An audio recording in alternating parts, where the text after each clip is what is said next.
Hello, my wonderful readers, and welcome back to Fluffy's Reading Time. Hello! Today we'll read a super cool book that I love.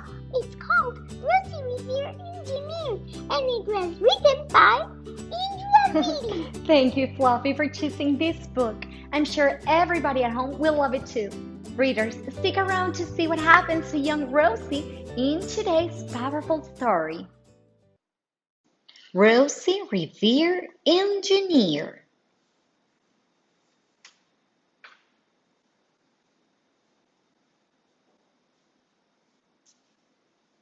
This is the story of Rosie Revere, who dreamed of becoming a great engineer. In Lila Greer's classroom at Blue River Creek, young Rosie sat shyly, not daring to speak. Where is Rosie? Can you spot her? Around over here. There she is, all shy. But when no one saw her, she picked in the trash for treasures to add to her engineer's stash. And late at night, Rosie rolled up her sleeves and built in her hideaway under the eaves. Alone in her attic, the moon high above, dear Rosie made gadgets and gizmos she loved. And when she grew sleepy, she'd hid her machines far under the bed where they'd never be seen. When Rosie was young, she had not been so shy. She worked with her hair swooping over one eye and made fine inventions for her uncles and aunts.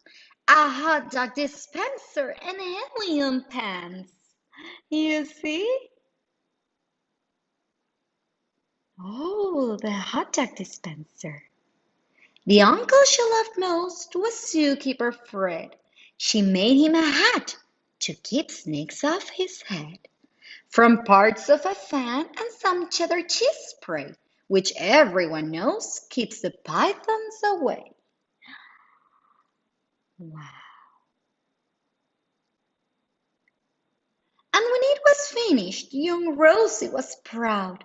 But Fred slapped his knee and he chuckled out loud. He laughed till he wheezed and his eyes filled with tears, all to the horror of Rosie Revere, who stood there embarrassed, perplexed, and dismayed. She looked at the cheesehead and then looked away. I love it, Fred hooted.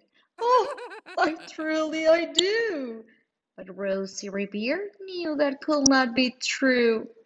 She stuck the cheesehead on the back of her shelf, and after that day kept her dreams to herself. And that's how it went until one autumn day, her oldest relation showed up for a stay. Her great-great-aunt Rose was a true dynamo who had worked building airplanes a long time ago. She told Rosie tales of the things she had done and goals she had checked off her list one by one. She gave a sad smile as she looked to the sky. The only thrill left on my list is to fly. But time never lingers as long as it seems. I'll chalk that one up to an old lady's dreams.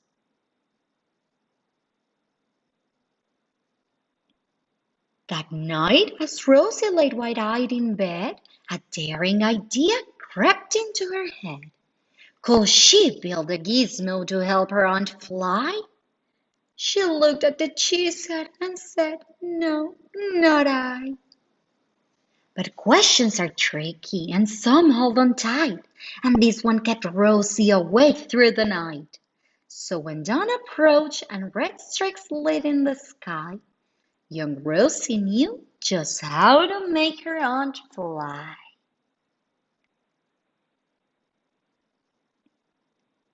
She worked and she worked till the day was half gone, then hauled her cheesecopter out onto the lawn to give her invention a test just to see. the ridiculous flop it might turn out to be. Strapped into the cockpit, she flipped on the switch. The heliocopter sputtered and twitched. It floated a moment and whirled round and round, then froze for a heartbeat and crashed to the ground. Oh! Then Rosie heard laughter and turned round to see the old woman laughing and slapping her knee. She laughed till she wheezed and her eyes filled with tears, all to the horror of Rosie Revere, who thought, "Oh no, never, not ever again will I try to build something to sputter or spin, or build with a lever, a switch, or a gear, and never will I be a great engineer."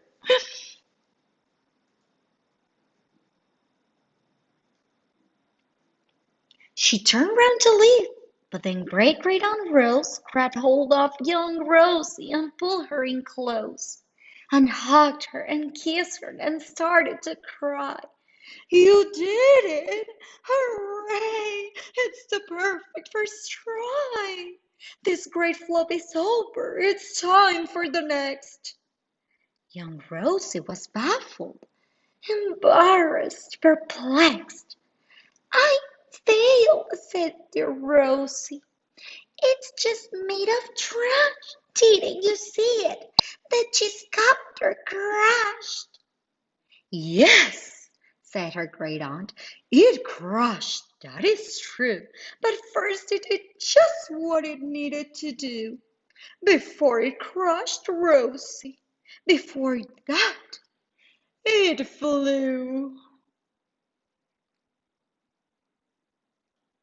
"Your brilliant first flop was a raging success. Come on, let's get busy and on to the next." She handed a notebook to Rosie Revere, who smiled at her aunt as it all became clear. Life might have its failures, but this was not it. The only true failure can come if you quit.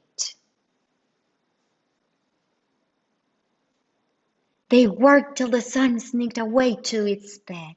Aunt Rose tied her headscarf around Rosie's head and sent her to sleep with a smile ear to ear, to dream the bold dreams of a great engineer. We can do it.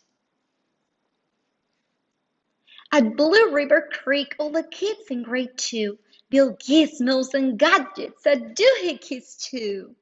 With each perfect failure, they all stand and cheer, but none quite as proudly as Rosie Revere. The end. Wow, this story is truly inspiring. Kids at home, let's all be like Rosie Revere and follow our passions. Do with pride and joy what we love to do, no matter what other people say or do.